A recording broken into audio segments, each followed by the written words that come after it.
I mean, we've spoken with a number of podcasters, vloggers, even traditional journalists, those that are writing blog articles, news articles, and we're saying to them, the traditional way of doing an analytical based article would normally be, hey, I'm more of a journalist than a scientist or statistician, so maybe you partner with somebody or you have someone in your company and you say, hey, I'm writing this article on oh, I don't know, maybe on so and so players' growth over time, right?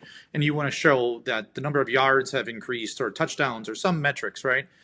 They would have to find that data, and then the analyst or the statistician at the company would put together the charts to support the journalist premise, and then they would publish it. And now, as a journalist, you really don't need to have that additional engineer on the team, or you can just come to Spartara and search for those sorts of analytics, find the charts you want, and then drop them into your article. Simple as that. I love that. Yeah.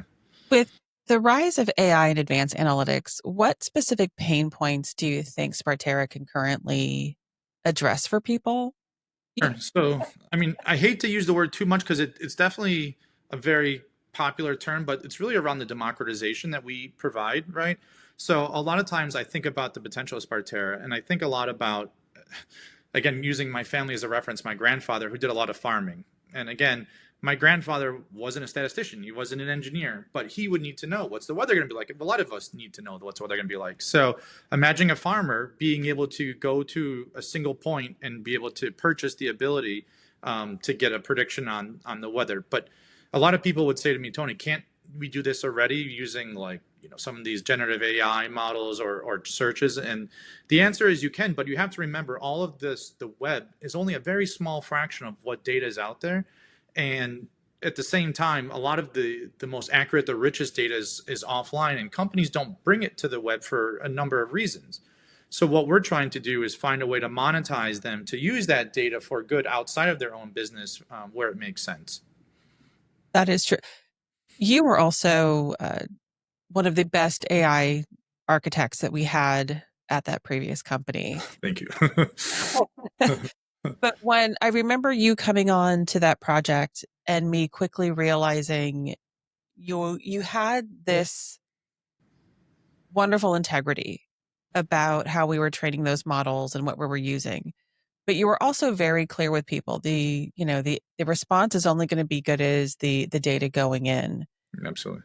How do you help make sure like new clients coming in, or I guess do they need to clean up that data before they kind of get on board and engage, or is it an easy lift and shift for them? Yeah, so the connectivity and getting up and running is quite seamless and straightforward, but you bring up a great point around accuracy and quality, right? And it would be impossible for anybody to know is an analytic correct or not. And as a matter of fact, I had this conversation with a data CEO a couple of days ago, and the answer is sometimes many analytics, which have different answers, can both be correct. And that's where things get very interesting. So, for example, that we use in the sports space, how many touchdowns were thrown, right? And depending on, are we talking about in the last couple of years? Are we talking, I mean, there's context that's necessary there. And again, based on your question, multiple answers could be correct. So how to know something is good or bad in the analytics world is very difficult. Sometimes it's even subjective, which, we try to be as objective and quantitative as possible, but these things do leak in. So what we're doing is for some of our initial partners that are coming on and creating these analytics is we're helping them get up and running. We're making sure they know how to use the tools and the AI that allow them to create the analytics to sell. And then we, on the front end, we have a ton of reviews, thumbs up, thumbs down, rating systems, feedback, and all of that, so that the market will sort of allow us to determine who has I guess better or worse, to use a very broad stroke pen here, but and that will also start to leak into our search rankings. So similar to Google, when people search for different things, two people can see two different search results. We would allow a similar use case whereby, when you search for something based on you and based on what we know of the insights, we can rank them higher or lower. Love it. What role do you see partnerships playing in the future of Spartara?